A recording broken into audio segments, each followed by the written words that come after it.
Outlander, Claire and Jamie and Geillis' evil scheme and save their 200-year-old baby.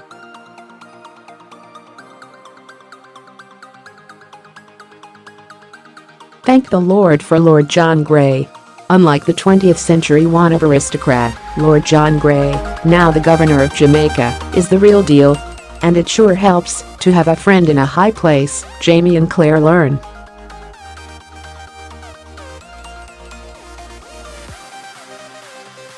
As the episode opens, Claire is racing to Geillis' plantation in a desperate mission to save Ian before the 20th century Scottish woman time traveler can turn him into a blood sacrifice.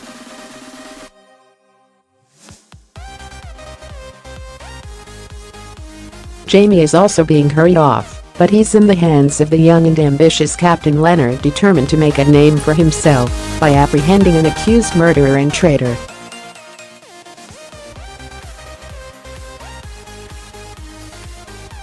Too bad for Leonard that he has no idea of what he's up against. Lord John, who literally loves Jamie for life, has gotten wind of his friend's arrest and has sent his own troops to rescue him from Leonard's clutches.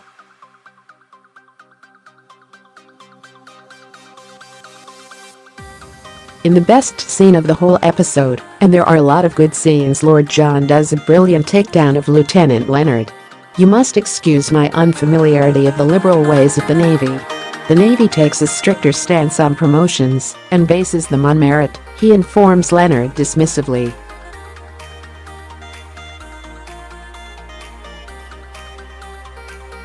"You must excuse my unfamiliarity of the liberal ways of the Navy.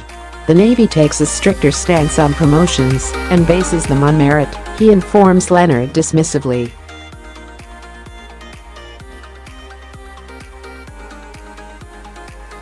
Lord J smartly surmises that the young captain has neither an arrest warrant nor an affidavit sworn before a magistrate, which would entitle him to legally arrest Jamie.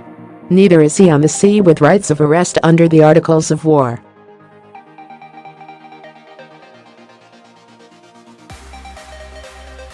"Your authority ends where the water ends, and that's where my authority begins," intones Lord John.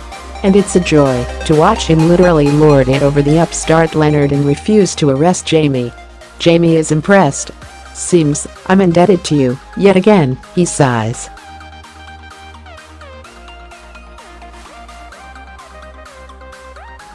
"Seems we've been indebted to each other so many times in this world that we've lost count," Lord John agrees wistfully.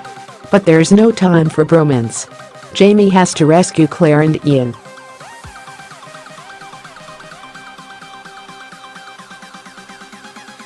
The demented Geillis has not lost her dream of putting a Scotsman back on the throne in her homeland, even after Culloden, and she's been using Reverend Archibald Campbell and his psychic sister Margaret to try and fulfill a mysterious prophecy that will bring back a Scottish king.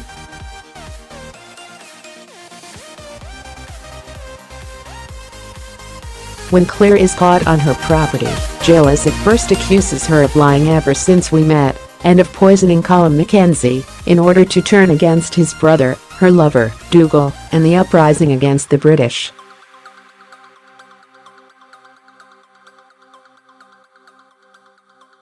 It's only when Claire pulls at her photos of herself and Brianna that she is not only convinced that Claire did in fact return to the 20th century, but that Brianna is actually the fulfillment of the prophecy.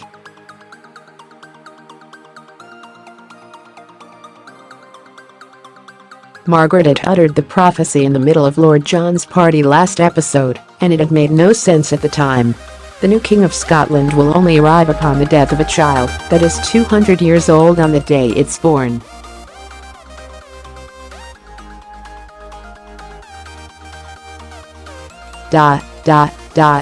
Of course, Geillis now knows that the baby can only be Brianna, who was conceived in 18th century Scotland and born in 20th century America.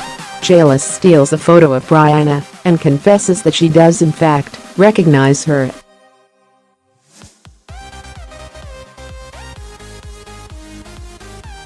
She remembers her from the University of Inverness in 1968, and Claire tells her that she and her daughter were both there at the Cranadon Stones the night that Geillis traveled through them. "We tried to warn you," Claire explains. "Warn Geillis that if she went through the stones, she'd be burned as a witch."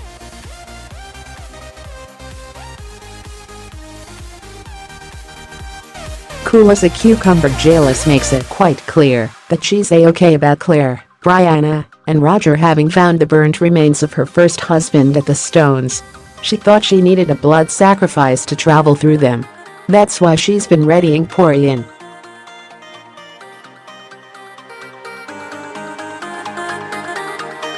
Thankfully, in the nick of time, Jamie arrives to free Claire from Geillis' house, and they go on the hunt for Ian.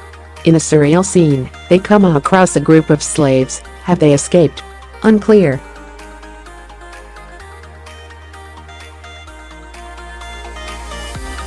But they are dancing, inspired by Margaret Campbell, who has run away with her new love, Mr. Willoughby. Margaret urges Claire and Jamie to find the mysterious abandoned cave not far from Geillis' home.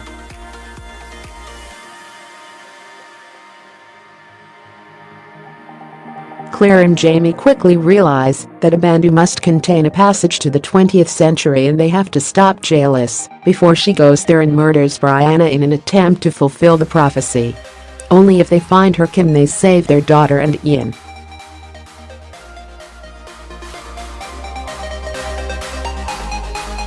Well, this being Outlander, they find the cave's entrance just as Geillis is preparing Ian to meet his maker. How ironic that it's Claire who ends up cutting Geillis' throat. Flashback, she realizes that she's actually seen Geillis' skull in her Boston hospital.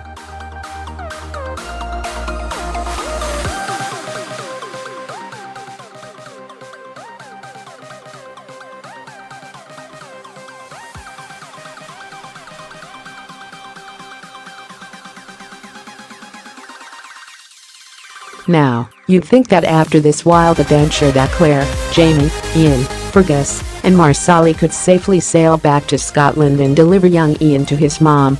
But, no.